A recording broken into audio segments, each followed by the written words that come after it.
Welcome to Red Pill Revolution. My name is Austin Adams. Red Pill Revolution started out with me realizing everything that I knew, everything that I believed, everything I interpret about my life is through the lens of the information I was spoon-fed as a child. Religion, politics, history, conspiracies, Hollywood, medicine, money, food, all of it.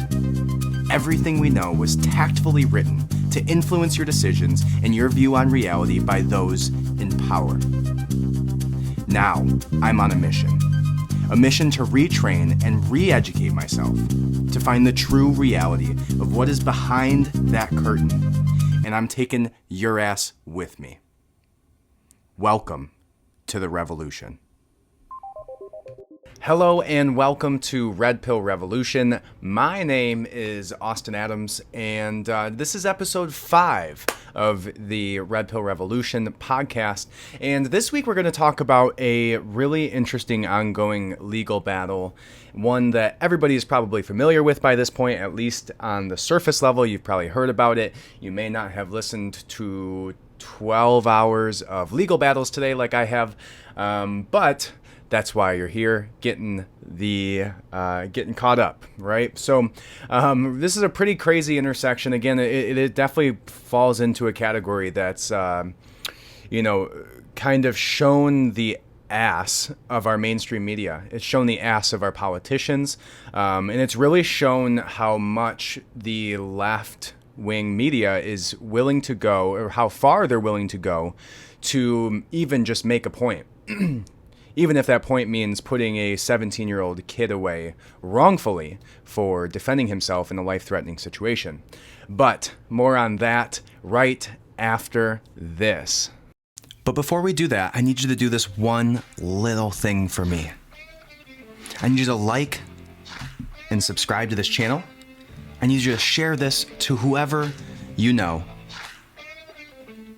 And I need you to go to ichoose.red. .com is for losers. ichoose.red. And sign up for my newsletter.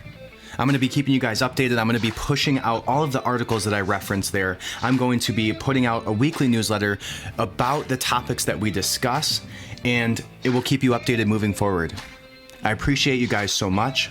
Like, subscribe, share. Let's start this revolution together. All right, so today was the closing arguments of the Kyle Rittenhouse legal battle. And I think that there were some really interesting things that came up today. I think that there was some really fiery moments within the prosecutions, with the judge, with the defendant's legal team as well. And luckily, the judge is somebody who isn't taking some of the bullshit that you would kind of expect them to heed to this left mentality. But luckily for Kyle Rittenhouse, that has not been the case, at least so far throughout this trial. And tomorrow morning, which by the time you're watching this, they will have a verdict. So stick around for my thoughts on that. I'm going to go into, what my thoughts would be either which way, whether it's a guilty verdict or whether it's a non-guilty verdict. However, regardless of which of those end up becoming reality tomorrow or today for you guys, or whichever day you listen to this, I'm interested to see what the result is, because I think there's going to be outrage either way.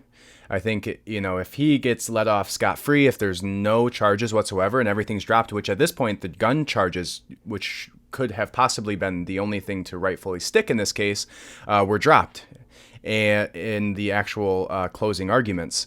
So at this point, the only thing left is either whether he was defending himself or whether he was planning on murdering these people, or at least finding himself murdering these people wrongfully without defending himself. And I think once we watch some of this video, you guys are going to find it just as clear as I've found it, that this was quite clearly self-defense. However, I want you to come up with your own opinions. If you're listening to this, I'll talk you along some of the videos that we're watching.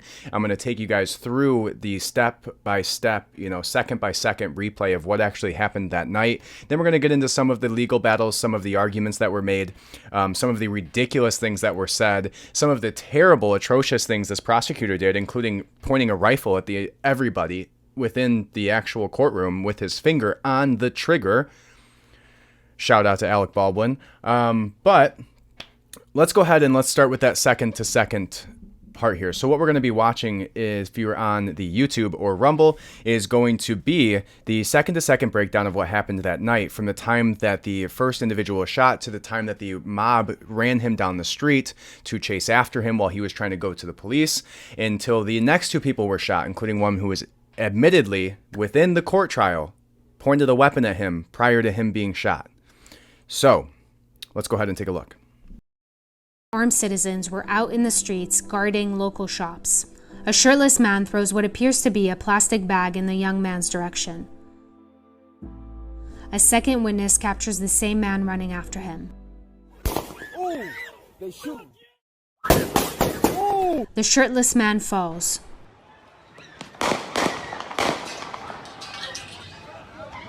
The young man with the rifle has looped around the car to see that he is now lying on the ground. All right, so what we saw so far is Kyle Rittenhouse and Jacob Rosenbaum, who got into the initial altercation where Kyle Rosenbaum was running after Jacob Rosenbaum was running after Kyle Rittenhouse and threw what appeared to be a plastic bag. We don't know what was in that. That's an argument that came up within the actual trial. It's said to have been a hospital bag. There was rumors that there was some type of acidic acid that he was trying to throw on somebody, which, in my opinion, when I'm watching this, and you see, I'm going to back this up here, you see him throw this bag at him. It would make literally no sense to throw a bag at somebody who's shooting or has a rifle in their arms. So you watch them running. He throws something at him. Let's go back even a little bit more here. So he has his bag right there that he's chasing after Kyle. Kyle has his back turned to Jacob right now. Throws the bag at him. First of all, don't bring a bag to a gunfight. It makes no sense. Why would you throw a bag at somebody unless you thought it was going to do actual damage? So there had to have been something. There had to have been something within that bag that he thought was actually going to affect Kyle Rittenhouse, that was going to defend him against a rifle.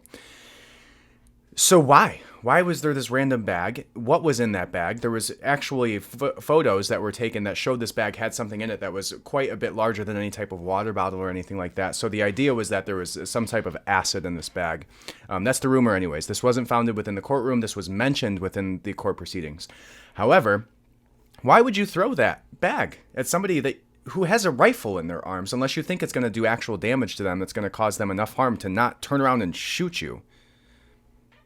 So that's one loose end so far from this entire court proceeding, is that bag. It makes no sense. According to them, he had left from the hospital, or some people say it was from jail, but went immediately to this event and then takes this one bag with him and throws it at Kyle Rittenhouse in an offensive position while Kyle is running away from him to try to do what?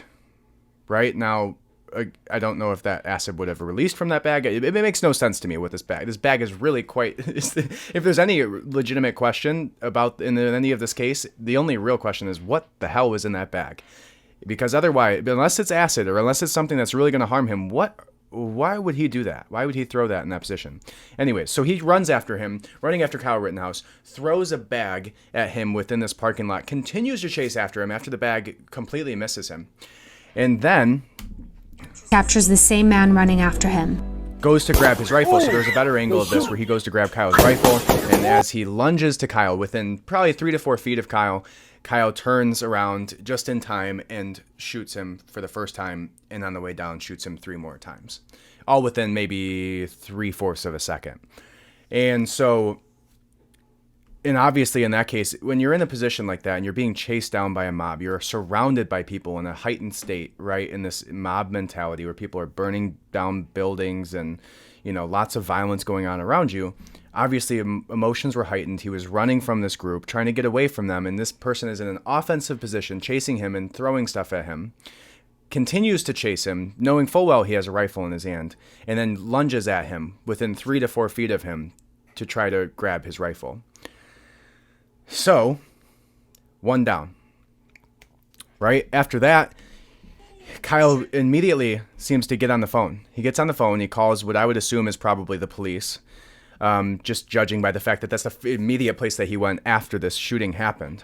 So he gets on the phone immediately after this happened. Another individual comes over there, takes off his shirt, tries to give some type of first aid to this individual. Kyle's over there standing with him, calling. And then as he sees people start to rush over and come over to him, he starts to kind of get out of the area.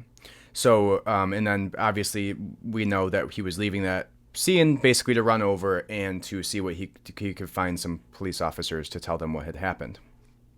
Okay. So in doing that, in running away from them, what we find is as he's running away from these individuals, running down Sheridan Road, maybe 3-4 blocks down the road, he's running with his rifle in his hand at low ready, and an individual comes to hit him with a rock. So they run up behind him as this individual is fleeing the scene to go over to where the police lights are in the distance, runs after him, catches up to him. Kyle didn't seem to be very fast, and goes to launch and hit him in the head with this rock. Didn't look like he connected very cleanly, but knocks his hat off his head. According to the defendant's legal team, hit him in the head at that point. So, play. All right, so now what we see is Kyle still running down the street, and probably 20 people around him now that flooded into the streets chasing after him. Now he falls to the ground. And there's 4 people within scene that are all seemingly chasing after him, about to attack him as soon as he hit the ground. Kyle turns, his legs up in the air. He's on his butt with his rifle in front of him. And then these people are calling the jump kick man. I think that's an interesting thing. This guy has only been referred to in this entire case, 12 hours that I listened to this today, as jump kick man.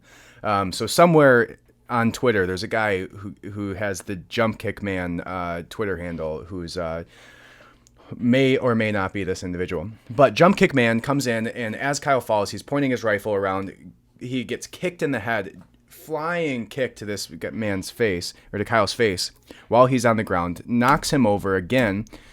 Kyle turns over onto his hip, turns around, an individual tries to hit him with his skateboard, or does connect with his skateboard, and another individual who hit him with the skateboard goes and is now grabbing his rifle, trying to grab it off of him. Little did he know, obviously, how slings work, and didn't leave his body, luckily for Kyle. And Kyle turns, and in this position has a Glock pointed at him by an individual who later is found in the court proceedings having said that he first pointed his weapon at Kyle, and then Kyle turned and pointed his at him. So you're within 2 to 3 feet of somebody, about 2 to 3 feet of somebody who has an AR-15, who just got kicked in the head, and now you're pulling a Glock to point it at them. And as he does that, Kyle comes up. Jump Kick Man is over here right out of scene at this moment. Skateboard lady or man ran off at this point. Or actually got shot the first time, I'm sorry. So the person who hit him in the head with the skateboard was, as he was rolling over, Jump Kick Man hits, Skateboard Man comes in and hits him in the head with the skateboard, and the truck's right there. As Kyle fires a round, right there is the rifle. Fires a round into the skateboard. The person who hit him with the skateboard, they take 2 to 3 steps and drop. And then this individual with a Glock is pointing the gun at Kyle. Kyle turns, shoots him. Now, what I would like you to notice is there's 1, 2 people, 3 people who are not engaging Kyle right now. Not engaging Kyle and don't get shot. Who aren't attacking him, who aren't hitting him with a metal object or the trucks of a skateboard, who aren't pointing a weapon at him. And he doesn't fire the weapon. Imagine that. So, 1, 2, 3, even the individual who testified that he had pointed his weapon at Kyle is now fleeing the scene because half of his arm is now gone. The individual who hit him with a skateboard is obviously fatally on the ground at this point, unfortunately. However, Kyle gets up, seems to walk away, turns his back to the scene, and this rewinds for us. And then gets up from the scene as these people are running away. There's even better footage here of the man with the Glock in his hand that had been shot, holding it against the ground with what is seeming to be, some type of spray in his backpack. However, so Kyle runs away now, flees the scene, goes over to the police with his hands up now, and is brought in by the police at this point. All right, you're up to speed. That's the case, okay? He was ran after by the first individual. A 17-year-old was chased down by a 37-year-old. Had something thrown at him in this point, obviously fleeing from an altercation. Is chased down by that individual. That individual comes within feet of him to grab his rifle. Kyle shoots the first person in self-defense, clearly. Runs down the street after calling the police to help handle that shooting. Is then chased by a mob down the street, blocks away from the first shooting. And then is attacked by 3 other individuals. Okay, first by a jump kick man, second by a skateboard person, and third by the guy with the Glock, who is then at the actual court proceedings testifying that he pointed his weapon at Kyle first. So let's actually take a look at that individual who testified that he had pointed his weapon at Kyle first. Standing 3 to 5 feet from him with your arms up in the air, he never fired, right? Correct. It wasn't until you pointed your gun at him, advanced on him, with your gun, now your hands down, pointed at him, that he fired, right? Correct. Last month, Grosskreutz filed a $10 million. All right, so an interesting testimony by Grosskreutz, and what that turned out to be, and how it was just explained is basically that Grosskreutz basically chased after Rittenhouse with the other 2, jump kick man and skateboard person, and basically attempted to try to disarm him, pointed his weapon at him. Kyle pointed his weapon back at him and proceeded to fire. His weapon misfired, and then Grosskreutz kind of got scared and put his hands up, and then as he went to rack the weapon, he pointed his Glock back at Kyle, and then Kyle pointed his rifle back at him, and he got shot in the bicep. So in that right there basically admits that at the time that he was actually physically shot, he was pointing a Glock at Kyle Rittenhouse. And so what an interesting thing is, and you'll kind of see a lot of the themes of what they were trying to accomplish with this, because this wasn't about Kyle. This wasn't about, this wasn't about Grosskreutz. This wasn't about Rosenbaum. This wasn't about Black Lives Matter. This wasn't about any of the businesses who were torn down. This was about proving a point. And not proving a point to Kyle, and not proving a point to Grosskreutz or his prosecution team or the defendant's team. What this was is about proving a point to you and to me. That you don't get the right to defend yourself. And literally, in this case, it was said by the prosecution team that you don't get to defend yourself if you're the one that brings the gun to the event. That makes no sense. That completely undermines the whole idea of being able to defend yourself with a weapon, right? And so this was not about Kyle Rittenhouse. This is about proving a point to the right. This is about proving a point that you don't get to come to our protest that we're using to tear down the nation and defend yourselves and defend your businesses and rightfully stop somebody from attacking you, or 3 people from attacking you at the same time. You don't get to do that. We don't like your AR-15s. And what was so interesting to me is that such a hot topic by the prosecution team was the full metal jackets. Or the difference between an AR-15 and the Glock pointed at him. Obviously, for some reason, they think that, a Glock doesn't shoot and have the same capability to kill somebody as an AR-15, especially from that range. If you even want to get into that. They're essentially the same thing. One has a buttstock with a longer barrel, makes it more accurate. Such a silly argument. And then they're trying to get into the difference between hollow points and full metal jackets, and it's designed to shoot through metal armor. And okay. unless you're arguing that he premeditatedly put that in there to murder him purposefully so that it caused more damage at the time that he was premeditatedly putting this rounds in there and purchased them for the purpose of going through metal armor in which he anticipated somebody there having so he could continue his mass shooting, none of that even matters. The size of the barrel, the type of the rifle, the size of the ammunition. From 3 feet range, a Glock is going to go through you just as much as an AR-15 or 5.56 or a 9mm is going to go through. It all is the same. But all they're trying to do is fear monger. They're hoping, they're praying that half of the jury doesn't know shit about self-defense and is only going to hear those buzzwords. The AR-15, the full metal jacket, the little handgun, which, is funny how they use that as an argument now when they're trying to ban handguns in certain states. So, the whole idea of this is to prove a point to you. It's to prove a point that you don't get to defend yourself, that I don't get to defend myself, even if you're rightfully in the area, even if you're rightfully carrying the rifle, because the weapons charges have been dropped. There's no charges for curfew. The only thing they're trying to charge him with is murder of the first degree at some point. So, let's move on to the next thing here. And what that's going to be is kind of just listening to Kyle Rittenhouse breaking down a little bit. And you may have seen this, and so, bear with me, but a lot of people haven't. So this is the point in the trial where they ask him to recollect what happened that night, when he actually pulled the trigger and shot these individuals.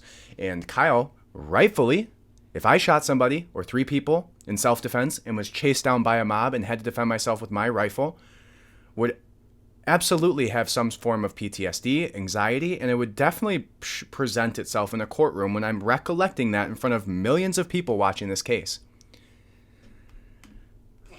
Once I take that step back, I look over my shoulder and Mr. Rosenbaum was now running from my right side, and I was cornered from in front of me with Mr. Zeminski, and there were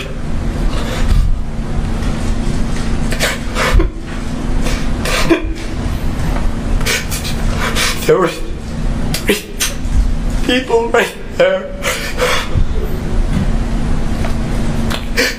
Take a deep breath, Kyle.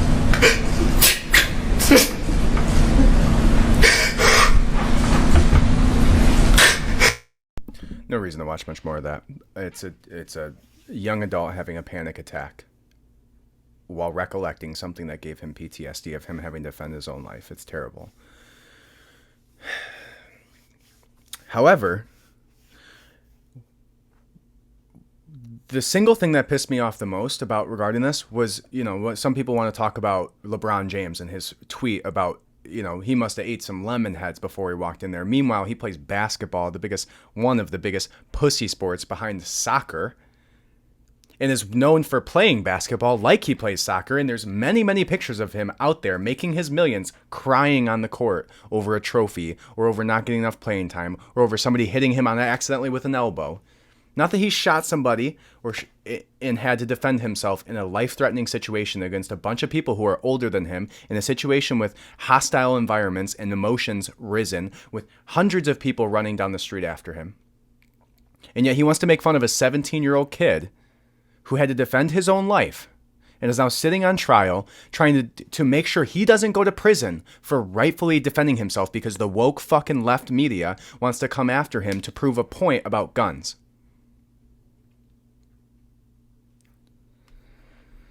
Not even going to give that sack of shit much time on this podcast because he doesn't deserve it.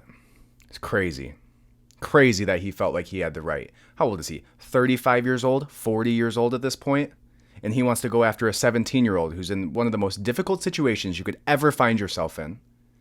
Meanwhile, he's going to play fucking basketball and flopping on the floor the second somebody elbows him on the way up for a layup. Pussy. Anyways.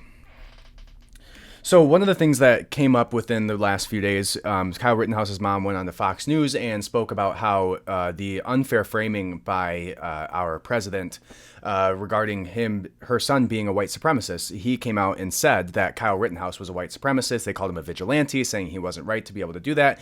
And then Pizaski, or however you say her stupid name, came out and said that, here, let's watch it. But I do have one thing I want to talk to you guys. I'm so excited about this. We do have a Red Pill Revolution store now. We have shirts, crew neck, sweaters, all of it. The first thing we're going to drop right now is we got 2 awesome new drops for you guys. The first one is the Misinformation Mafia. That is you, my listeners, the Misinformation Mafia, and we're fucking sticking to it. Misinformation Mafia is going to assemble. We're going to put out the truth, educate, question, disobey, right? And the next one we got, Fuck Around and Find Out by Kyle Rittenhouse. Go check them out right now. redpillrevolution.co.com is for losers. Drop that M. redpillrevolution.co. Get yours today. Christmas is coming up. We got some stickers. We got the Red Pill Revolution stickers. We got the original cover art stickers for you guys. We have Misinformation Mafia stickers. We have the Fuck Around and Find Out Kyle Rittenhouse sweater. And we got the Misinformation sweaters, t-shirts for both as well. Go get them. We got white, black, pink. Check it out. Let me know what you think. If you have any ideas that we should add, let me know. So excited about this. I got mine on order right now. Been spending a ton of time kind of putting these together and designing them. I hope you like them. But thank you to my Misinformation Mafia. Grab a jersey, redpillrevolution.co. Thank you. And just something tied to an ongoing court case. Why did President Biden suggest that Kyle Rittenhouse, on trial in Kenosha, is a white supremacist? So, Peter, what I'm not going to speak to right now is anything about an ongoing trial, nor the president's past comments. What I can reiterate for you is the president's view that we shouldn't have broadly. So first of all, you're going to say that you're not going to comment on an ongoing trial. Then why is your president commenting on an ongoing trial? Why is your president speaking to this, trying to put a spin on the case, trying to put a spin on the judge, on the prosecution, on the jury, and coming out and trying to sway this in one direction so that it fits the narrative of the corporations that are actually behind his decision making? Broadly speaking, vigilantes patrolling our communities with assault weapons. We shouldn't have opportunists corrupting peaceful protests by rioting. Interesting that she says she's not going to comment on that. Then goes on to say, view that we shouldn't have, broadly speaking, because she doesn't want to actually have to answer for her saying this. So her trying to take away any position for people to come after her and say, now you actually, on the day before this is actually set to come to a conclusion with the jury, that you're now swaying their opinions in the White House. Broadly speaking, a vigilante. Right, speaking directly about Kyle Rittenhouse, not a vigilante. He's going there, cleaning the walls off, cleaning the spray paint off the walls, putting out fires, giving medical help to people. Patrolling our communities with assault weapons. We shouldn't have opportunists corrupting. Opportunists. Calling him an opportunist for going down there and protecting himself and protecting his community. An opportunist is one who gets chased down by a mob and has to defend themselves. Peaceful protests by rioting and burning down the communities they claim to represent anywhere in the country. As you know, closing arguments in this particular case, which I'm not speaking to, I'm just making broad comments about his. What a stupid thing to say. I'm not speaking to, I'm just specifically calling him a vigilante who's patrolling and burning down his town and hurting peaceful protests. Own view. There's an ongoing trial. We're awaiting a verdict. Beyond that, I'm not going to speak to any individuals or this case. But the president has spoken to it already. And his mom now, Kyle Rittenhouse's mom, came out saying that the president defamed her son. And that she claims that when the president suggested her son is a white supremacist, he was doing that to win votes. Is that what happened? I just have nothing more to speak to an ongoing case where the closing arguments were. Nothing more to speak to besides specifically calling him a vigilante with an assault rifle trying to tear down the community that he was in for a peaceful protest. Nothing but that. I'm not actually speaking to the trial, but broadly speaking. So if you want to hear an interesting flip-flop, let's go back to our previous real president and see what he had to say about the trial when he was asked about it at the time that it occurred, about a year ago. This was August 31st of 2021. Mr. President. Are you going to condemn the action? It was a supporter of yours, Mr. President, Excuse me? who killed someone that is accused of killing Excuse two me? people. It's a supporter of yours. Saying, are you No. going to condemn the actions of vigilantes like Kyle Rittenhouse? Well, we're looking at all of it. That was an interesting situation. You saw the same tape as I saw, and he was trying to get away from them, I guess, it looks like, and he fell, and then they very violently attacked him, and it was something that we're looking at right now, and it's under investigation, but I guess he was in very big trouble. He would have been, he probably would have been killed, but it's under investigation. Do you think private citizens should be taking guns? I'd like to see law enforcement take care of everything.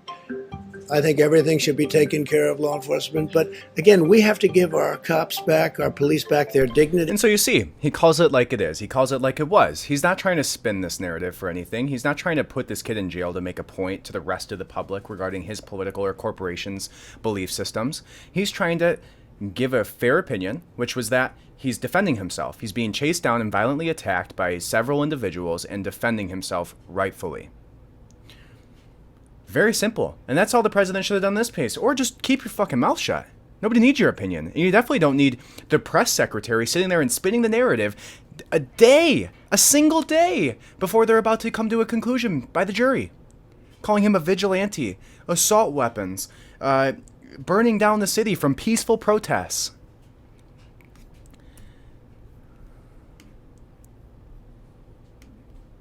And you'll see that that was the theme this whole time, right? And we talked about that, is that this was not a single part of this was about Kyle Rittenhouse, and not a single part of this was about Rosenbaum, not a single part of this was about Grosskreutz. And pardon me for not knowing the individuals' names with the skateboard that passed away. You know, it's a sad event when anybody dies. So we'll see if we can find the name here. But however, the whole idea of this was a witch hunt. This was a witch hunt. It was the only reason that this was even brought up, the only reason this is on the news today, the only reason this is an event that millions of people are following, is because this is to make a point. This is not to put Kyle away in jail. This is to rid you of your ability to defend yourself rightfully against the woke mob when they come to your town, to your city, to your business, kicking you in the head with Jump Kick Man hitting me, or hitting me with a skateboard, or pointing a Glock at me, and then trying to call it murder on my side of it. They're coming after you and your rights, not just Kyle. That's what this whole thing's about.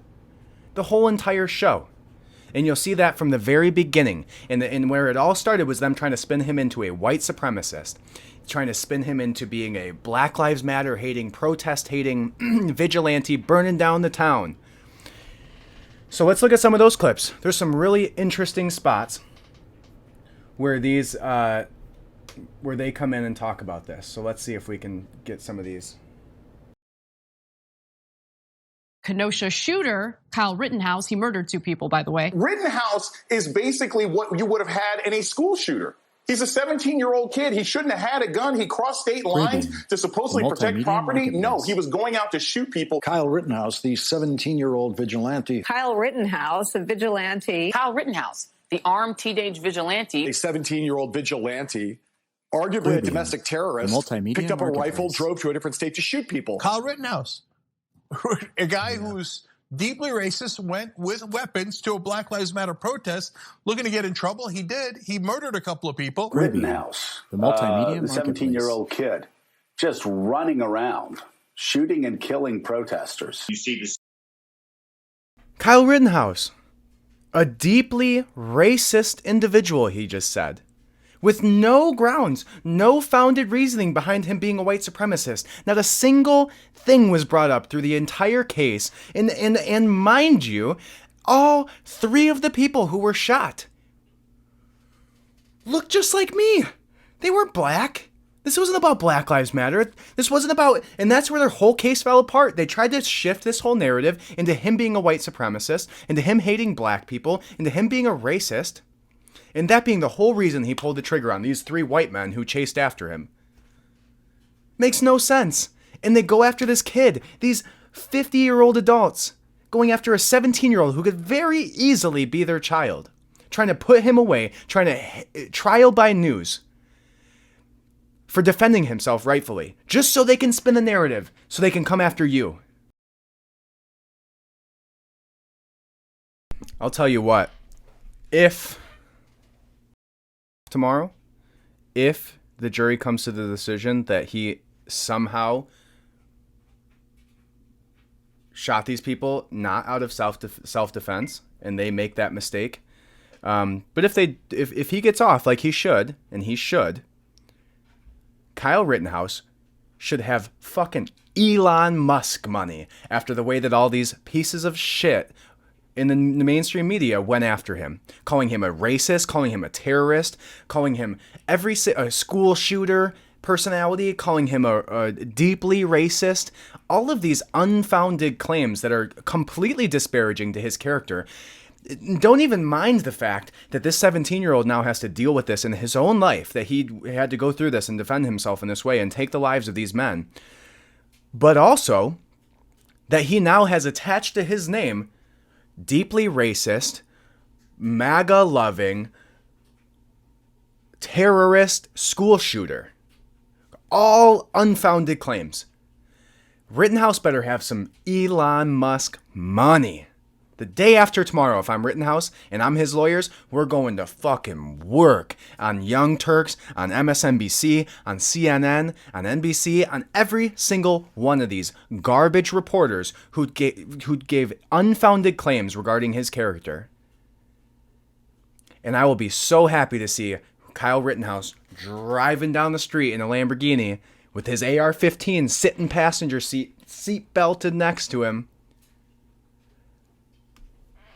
from all the money that he's going to get out of these disparaging claims that they made about him wrongfully. And maybe then, and I'm not counting on it, but maybe then the news companies will start to realize that you can't just call somebody a racist. You can't call somebody a terrorist or domestic terrorist. You can't call somebody deeply racist or any one of the unfounded claims that they called him and completely disparage his character and completely disparage him for the rest of his life, because half of the country is still going to believe this shit, whether or not it's true or whether or not he's guilty, because they hear CNN say something or Don Lemon or whatever, or Young Turks, and they just blindly follow it and I believe it's truth. It's a shame. It's an unbelievable shame. And back to the ridiculous way that this prosecutor tried to turn the idea of an AR-15 being any more deadly than a Glock, or the idea that full metal jackets mean that you're specifically going out to murder people if you put that in your magazine when you go to defend yourself with a rifle. This dumbass, 2 weeks after Alec Baldwin shoots somebody on a movie set, takes the rifle, aims it at the jury, or all of the audience that's there, aims at them, and has his finger on the trigger, pointing it at the audience there. 2 weeks after there was a major Hollywood crazy murder in Hollywood as a result of somebody doing something similar. Not even getting into the fact that he was doing this at a murder trial. At a murder trial where all of these people are having to hear accounts of people with this specific rifle pointed at somebody and taking their lives, and now you're going to point it at all these people? These people should sue you.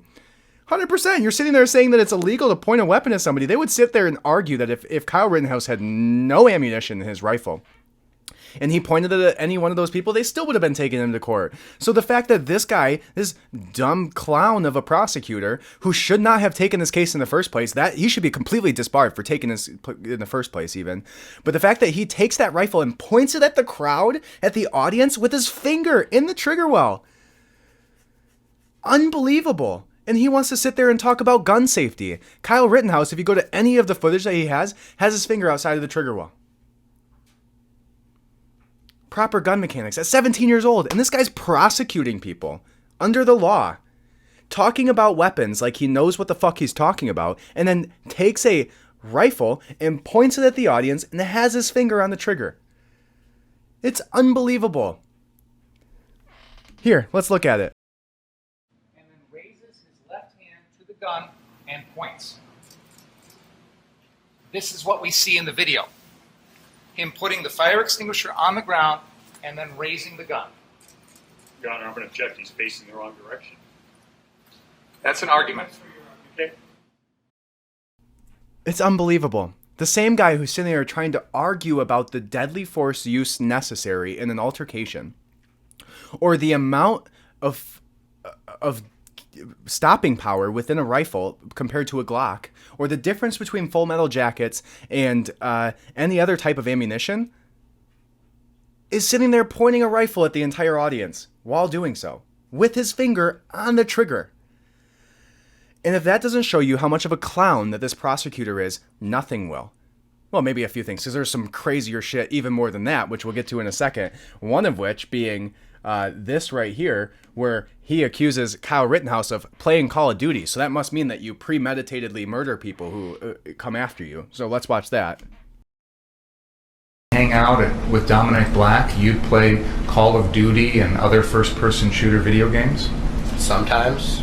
And those are games in which you use weapons like AR-15s to pretty much shoot anybody who comes at you, correct? It's a video game where two players are playing together. It's funny how Kyle kind of dances around that, but he shouldn't have. He should have said, "Are you?" What I would have said, or what I would think that I would say now that I'm sitting here and not being prosecuted for murder for defending myself. Are you really trying to prosecute me on the fact that because I play Call of Duty that I'm now going to go out there and murder people, or this is any reason for you to for a justification for me being tried for this murder because I play a video game? I'm sorry. Are you going to fucking go prosecute somebody who's going for a speeding ticket and bring up the fact that they play racing games? Like that has any merit in a judicial conversation at all within a courthouse?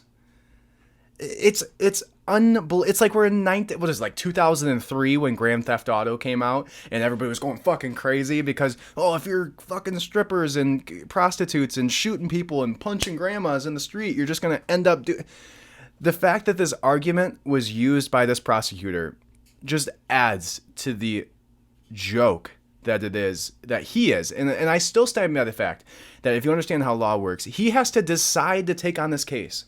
With all the little evidence that they had, no evidence specifically that he did this not out of self-defense, but then have the balls to go after first-degree felony murder charges, which means it's premeditated, and then have one of the points of your prosecution be that because you play video games, you must go around shooting people.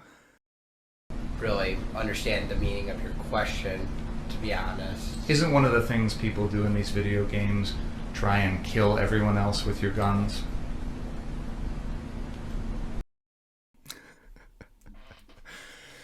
Crazy. All right, let's look what else we got here. So besides the fact of him pointing a weapon at the entire courtroom, this joke of a prosecutor, then the claiming that because you play Call of Duty, like millions and millions of kids all around the country, that somehow means that you are going to be a first-degree felony murder charge when you were defending yourself.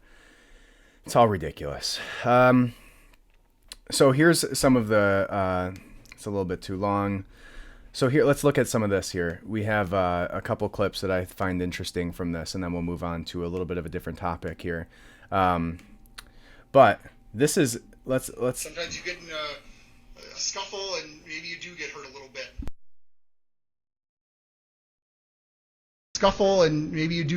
bit. That doesn't mean you get to start plugging people with your full metal jacket AR-15 rounds, and no, bullets are not bullets. And we heard testimony about that. Everybody takes a beating sometimes, right? Sometimes you get in a scuffle and maybe you do get hurt a little bit. There's a lot in that statement there. First, the fact that he was self-conscious and got the shit kicked out of him in high school and middle school his whole life, which you can already tell. However, he goes, everybody takes a beating sometimes. You should have just let that guy whoop your ass. You should have had that whole mob just beat you with skateboards, point their Glocks at you, kick you in the head with your jump kick man, throw acid at you potentially if you're Rosenbaum, if that's what happened. Everybody takes a beating sometimes, but that doesn't mean you get to shoot them or plug them with your AR-15 full metal jacket rifle. This idiot. Sometimes you get in a a scuffle and maybe you do get hurt a little bit. Right. Everybody got beat up in high school like That me. doesn't mean you get to start plugging people with your full metal jacket AR-15 rounds and no, bullets are not bullets.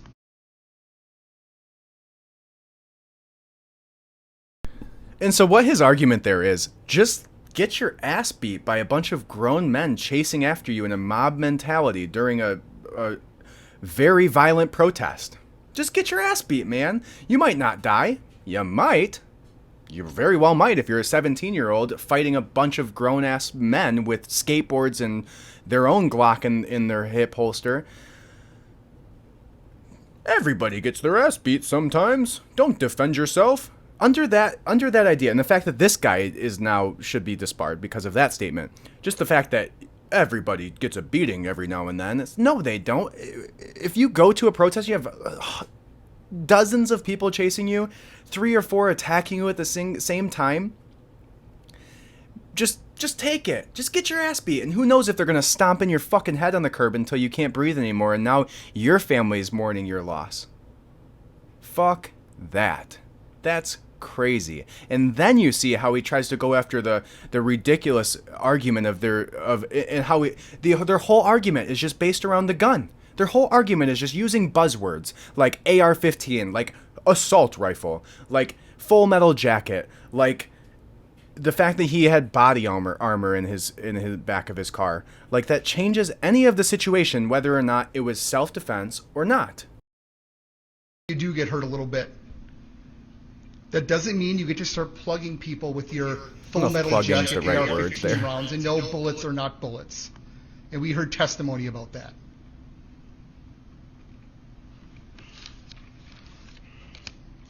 Mr. Richards mentioned this in opening, but apparently he's noticed that the evidence doesn't bear it out. He talks about this, how Mr. Rosenbaum put this shirt over his head to hide his identity because he's going to go ambush Kyle Rittenhouse. Well, then obviously watch the videos. He's had that shirt on his head for some time. Whether it's COVID, this is all pre-vaccine, as we know.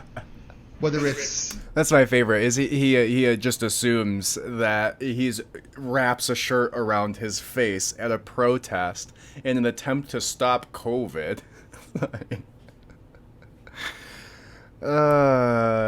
Great. Now, another spot that shows to me that this judge is just, I do really appreciate this judge, and I think that he's definitely a canary in the coal mine, and this could have went way, way worse if he allowed some of the stuff that they tried to pull in this.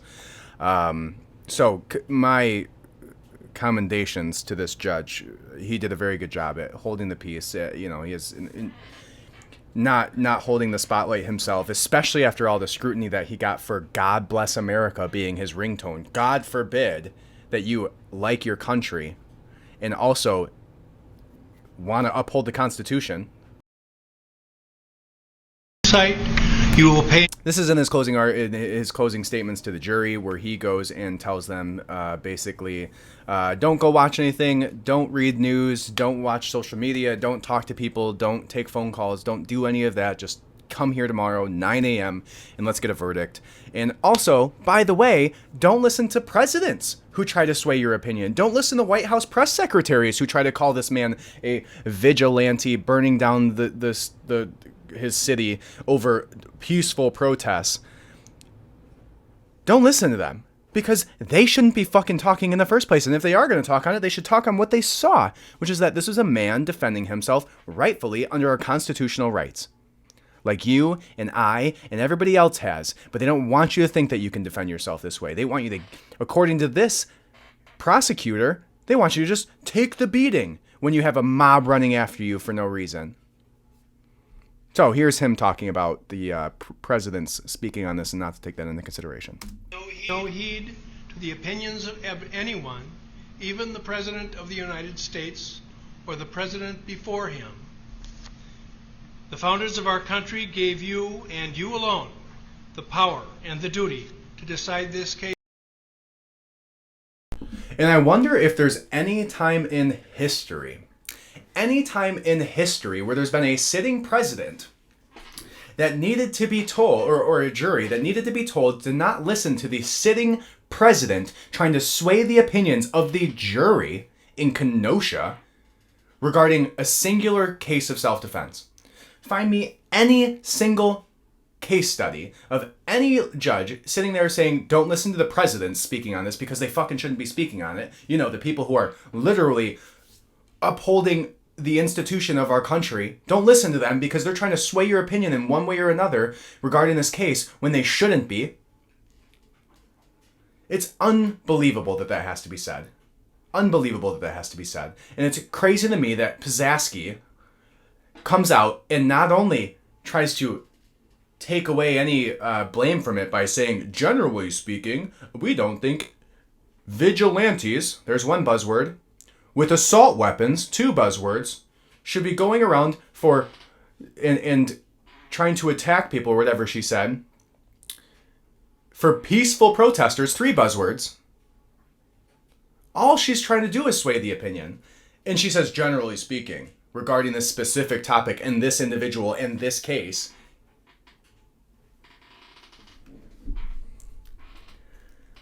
So, we got the video footage out of here now. All right? It's just us. So I think this is an interesting, I said this last time about the intersection with the last episode, but I do think this is another intersection and something that can cause the awakening of the masses, where the mainstream media lied to us the entire time. They called this guy a terrorist. They called this guy being Kyle Rittenhouse. They called Kyle Rittenhouse, this kid at the time that this happened, young adult, a deeply racist individual, a white supremacist coming from our sitting or sleeping or half-ass dead president, calling him a white supremacist. I hope 20% of the left can see through the bullshit of the media now as a result of this singular trial. Because if you don't look at the glaring push to try and strip us of our rights to defend ourselves, specifically through the use of buzzwords and wrongful claims regarding character traits of somebody who defended themselves, who is literally there doing the duty of a rightful patriotic citizen of America, defending community, defending self, defending property. That's all they want. All they want is to slowly move the perception of the media and slowly move the political bills that are passed towards, have another case study that they can use in the Supreme Court to try and strip you of your rights. To try and make it so that when you go to a protest to help protect the community, that just like that prosecutor said, everybody gets a beating sometimes, just take it. Just get your ass beat by a mob of grown men. Because they don't want you to defend yourself. They want to take your weapons. They want to take your right to self-defense. They want you to question whether or not you should go down to their protests where they're going to burn down your cities and your businesses, take away your jobs, probably beat the ass of a lot of people who weren't carrying AR-15s or a rifle or a pistol or anything else that shoots a projectile, because that's literally all that matters. That's all they wanted to do. All they wanted to do was move that meter 5% and have one more case study that they could use to strip your rights from you. And it's not working. So let me give you my closing thoughts here on tomorrow. If Kyle Rittenhouse is found guilty of murder, we have been fundamentally let down by our judicial system. They have now stripped us of our rights to defend ourselves against a mob of people violently attacking us. They have moved that meter few percentages closer to stripping you of your guns, stripping you of your rights, taking your ability away to defend your family, to defend your household, to defend your business in the fight against people who are trying to tear it down and literally burn it to the ground. And there will be outrage. There's going to be outrage either way. But I think the outrage that we're going to see as a result, and it's not the outrage we're going to want to see, because there's a lot of people out there who, like Kyle Rittenhouse, who knows how to defend themselves and has the means to do so. And you don't want those people going and protesting the same way that these people are. But if Kyle Rittenhouse is prosecuted for this, that is a sad day for the United States of America. It's a sad day for the Constitution, and it's a sad day for every single one of us in this country who will possibly need at one point or another the ability to defend ourselves against a mob of people. Now, more than likely that won't happen to you, but if it does, and if it happens to me, you better know I'm going to defend myself. And if you strip that right from people, you tell us we can no longer defend ourselves, you're fundamentally stripping away the entire purpose of the Second Amendment.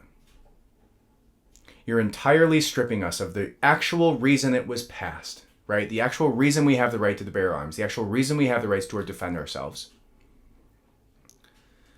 This is a perfect example of a time for self-defense. And there's so much video footage of it. And the only reason that they're trying to push this through is it's a witch hunt. And a witch hunt in the worst way, where it's not about the witches, it's not about the people who are affected by it. It's about the people who are pulling the strings. And if you go back even to the Salem witch trials, or you go back to the Salem witch trials, a lot of that, if you understand the actual background behind what happened there, was not only just, to begin, was the actual... basically their bread was tainted and it caused these girls to be sick, and then this, let's move on. But it was utilized as a Trojan horse for people, the powerful families within the community that were in Salem, to go after and tell these girls who to prosecute, who to say was witches, so that they could take their land and steal their possessions. And it's the same thing here. The only reason they're going after this witch hunt with Kyle Rittenhouse is because they have an underlying motive. They don't give a shit if Kyle Rittenhouse goes to jail for defending himself. If he goes and stays there for the rest of his life, they don't care. They don't care all they care about is stripping you of your freedom, and all they care about is taking your property, and in this case your freedoms, taking your ability to defend yourself, taking even the idea away from you that if somebody chases you, you have the right to defend yourselves or shoot them. Because this is the most publicity any singular self-defense case in my lifetime that I've watched, at least, or known about, has been so publicized. So this isn't a war on Kyle Rittenhouse. This is a war on your thought processes, your subconscious decision making to defend yourself or not, and whether or not that means a life sentence because some asshole in the White House wants to make a statement so he can potentially pass a bill to take your rights from you so they can push us more towards an authoritarian regime. Now, if what happens, or what should happen, happens and Kyle gets off, we're still going to see some shit go down tomorrow. We're still going to see, and probably even worse initially than what the actual end result would be with the initial one, which it should be.